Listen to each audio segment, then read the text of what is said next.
What's going on, everybody? John here, bringing your workout for Friday, December 4th. Oh boy, we're already into the month.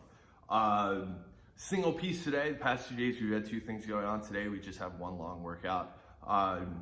This one actually looks like a lot of fun. It is Djhdb, making sure I got that right. It is 15 rounds of deadlifts, burpees, and pull-ups. The trick with this one is that before rounds 1, 6, and 11, we're gonna add in a 400-meter run just to break up the monotony a little bit. So that is every 5 rounds, you're gonna be doing a 400-meter run.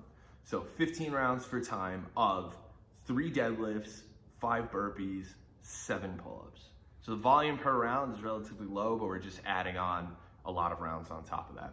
Again, before rounds 1, 6, and 11, we're gonna be adding in a 400-meter run just to break things up, get that heart rate up a little bit more maybe than it was already going, especially in those later rounds. At home considerations for movements, if you have a barbell and you're deadlifting, but maybe it's a super light deadlift, maybe you could bump that number a little bit up, or maybe you could rearrange the order so it ends up being 5 burpees, 7 pull-ups, and maybe 9 deadlifts, just to add in a little more volume if you're working at a really light percentage compared to what you would normally do this workout at. If you don't have a barbell, we could go to a single arm deadlift. So whether that's with a kettlebell or a dumbbell, you just do 3 on each side instead. So 3 on the right and then 3 on the left, and then move on to your burpees. Burpees, we shouldn't really need any modifications for unless you don't have a floor, but I think everyone should be fine on that.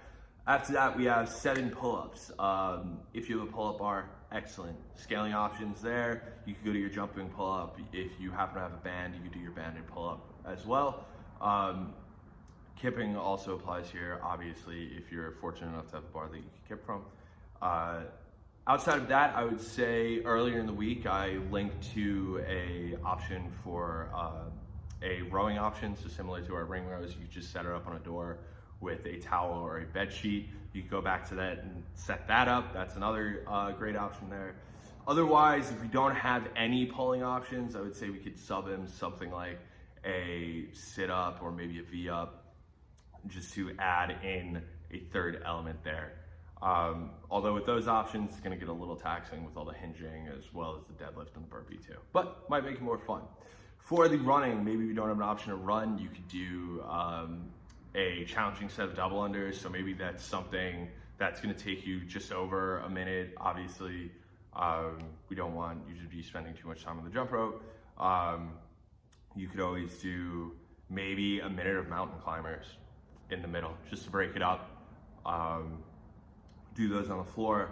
That's another good option if you don't have a run. If you're running, you know, obviously, I'm sure by now you have a 400-meter marked out, or maybe you're just doing 200 meters, that's totally fine as well. If we have a rower, that's gonna kick up to a 500-meter row if we happen to have a rower instead of doing a run on this. So again, 15 rounds for time, 3 deadlifts, 5 burpees, 7 pull-ups. Before rounds 1, 6, and 11, we are doing a 400-meter run for time. That is your workout for Friday. We'll be back here for Saturday's workout tomorrow. Bye.